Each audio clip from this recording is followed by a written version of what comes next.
Plus de 500 millions de Chinois réussissent à épargner plus de 50% de leur salaire tous les mois. Et ce n'est pas parce qu'ils sont de nature plus économes. Non, en Chine, cette épargne massive est devenue une sorte de réflexe. Mais contrairement à ce que tout le monde pense, ce n'est absolument pas lié à une éducation financière bien ficelée par le parti communiste actuellement en place. Ce n'est certainement non plus lié à la célèbre discipline enseignée dans les moines Shaolin. En fait, la vérité est beaucoup plus sombre. Si les Chinois économisent chaque centime qu'ils gagnent, c'est à cause de 3 pièges bien précis de leur propre système. 3 réalités brutales qu'on va décrypter tout au long de cette vidéo. Alors, salut à toi, si c'est la première fois que tu me découvres, je m'appelle Alfred et je parle quotidiennement de finances personnelles. Donc, si c'est un sujet qui t'intéresse, abonne-toi. Si tu fais partie de ces personnes-là qui gagnent assez bien leur vie, mais qui à la fin du mois ne constatent aucune épargne, peux dès à présent prendre un rendez-vous dans le lien qui se trouve dans la description pour prendre un appel de 15 minutes dans lequel on va essayer de discuter de ta situation financière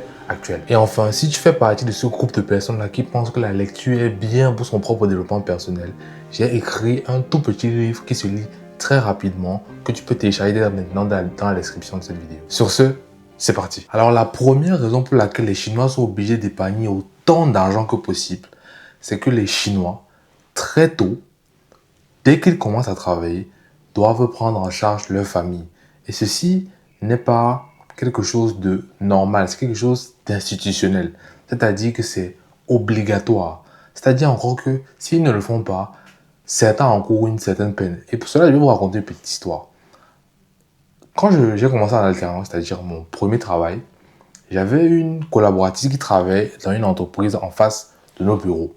Et il arrivait que souvent, pendant certaines pauses, on se mélange. Donc, mon entreprise, ou en tout cas les salariés de mon entreprise, et les salariés de son entreprise à elle, se retrouvent dans un même coin pour partager leur repas.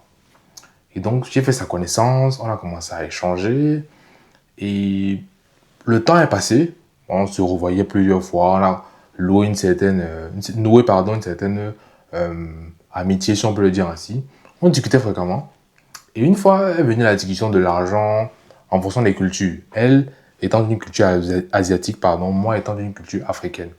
Elle étant chinoise, donc culture asiatique, moi camerounaise, donc africaine.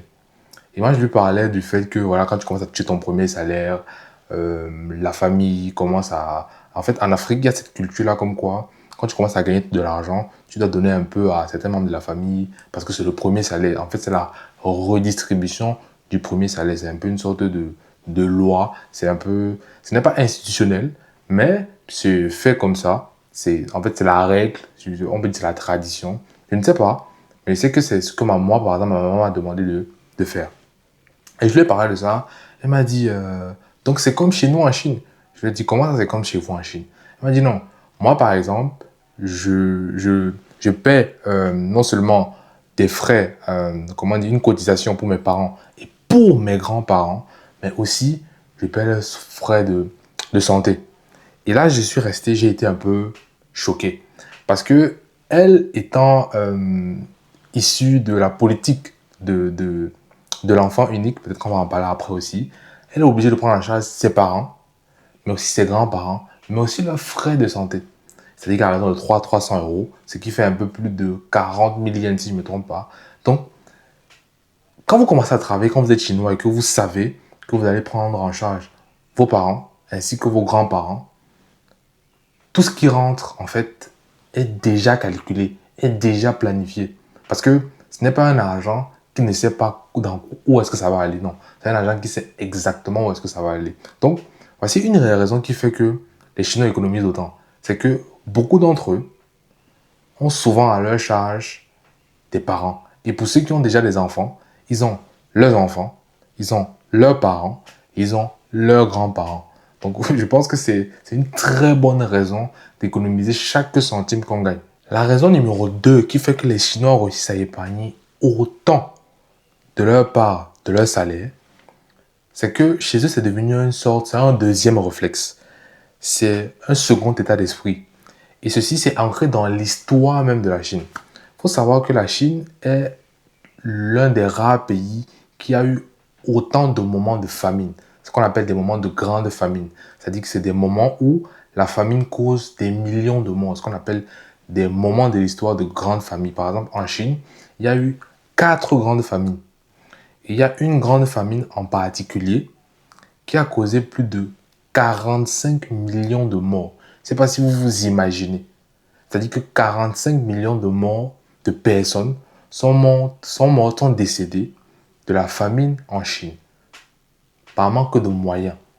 Je ne sais pas si vous vous rendez compte du niveau de traumatisme et le niveau d'impact culturel que ça peut avoir sur une population à travers les années.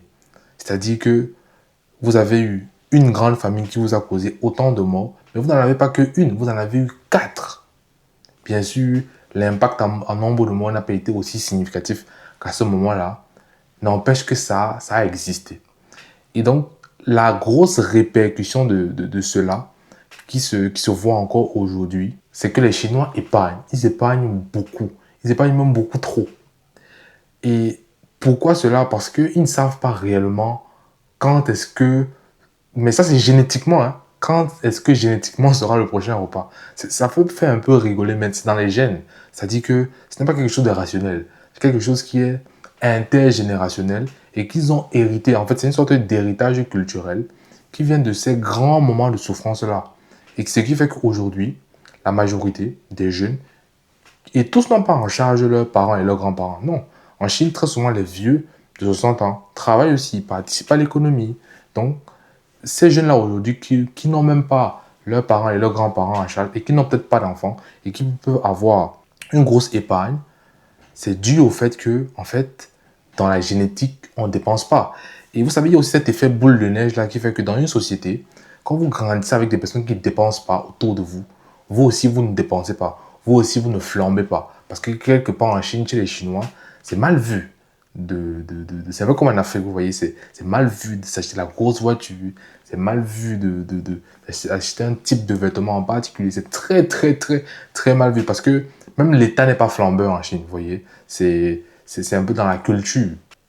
Alors, si tu es arrivé jusqu'ici, merci de prendre quelques secondes pour t'abonner à la chaîne. C'est important pour que cette vidéo soit mieux référencée, mais aussi la chaîne.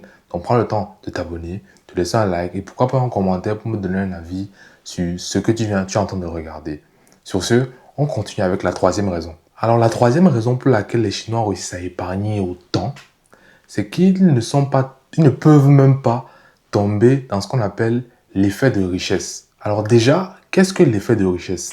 C'est lorsque vous tombez dans un piège où lorsque la valeur de vos actifs augmente, naturellement, vous commencez à croire que vous valez plus et donc vous êtes plus en sécurité et donc vous dépensez plus. Pour ça, je vais vous donner un exemple. Prenons le cas d'un particulier qui a un appartement dans la ville dans laquelle je loge, par exemple Sartrouville. Vous êtes un particulier, vous avez un appartement dans la ville de Sartrouville. Cet appartement-là vous coûte, en tout cas, sa valeur actuelle du bien est de 100 000 euros. Eh bien, il s'avère que il y a un projet d'urbanisation de la ville de Sartrouville qui va faire en sorte que ça va devenir une métropolis, c'est-à-dire que une super ville. Des grandes entreprises vont venir s'y implanter, il y aura des nouvelles des infrastructures, etc., qui vont venir s'implémenter ici, de nouvelles routes, etc., etc. Bref, il y aura un gros boom économique dans la ville dans la question. Ce qui fait que votre bien qui était évalué d'abord à 100 000 euros va peut-être avoir une marge de, je sais pas, 150%, 250%. Donc, ça va passer de 100 000 euros à peut-être 250 000 euros. C'est un exemple banal, tout bête. Eh bien, vous, le particulier qui détenez ce bien-là, vous allez vous dire, OK, ma valeur patrimoniale a augmenté. Ça veut dire quelque part que vous allez vous retrouver en sécurité. Toute personne qui voit sa valeur patrimoniale augmenter se dit qu'il vaut plus parce que virtuellement, il vaut plus d'argent. C'est-à-dire que son bien qui coûtait 100 000 vaut aujourd'hui 2, 3 fois plus. Et donc, qu'est-ce qui va se passer? Votre salaire, entre guillemets, n'a pas changé. C'est-à-dire que votre bien est passé de 100 000 à 250 000, mais votre salaire de 2 000 euros par mois que vous touchez en tant qu'ingénieur n'a pas changé du tout.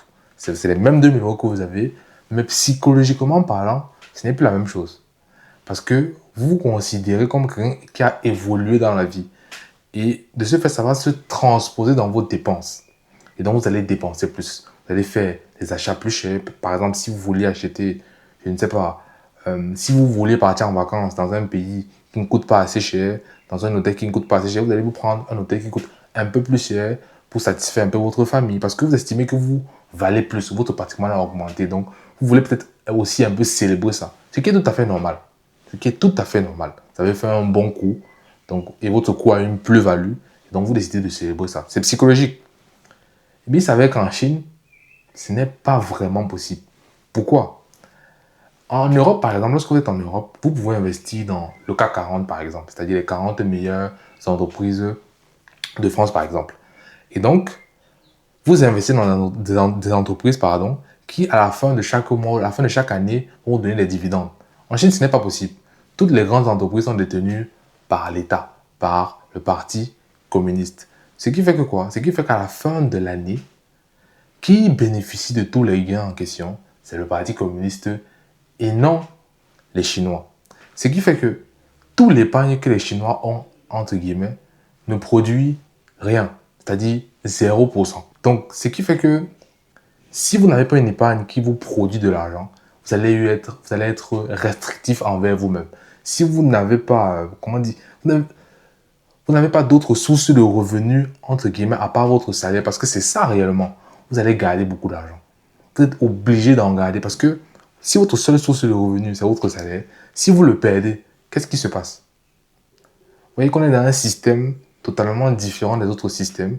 Donc, j'espère que ces trois raisons-là sont assez concrètes pour vous et vous font comprendre à quel point les Chinois sont obligés d'épargner autant. Et donc, vous comprenez bien qu'ils le font nécessairement parce qu'ils sont obligés de le faire. Donc, c'est par nécessité. Sur ce, j'espère que vous avez aimé la vidéo. Donc, comme on s'est dit, laissez un j'aime si vous l'avez aimé, abonnez-vous à la chaîne et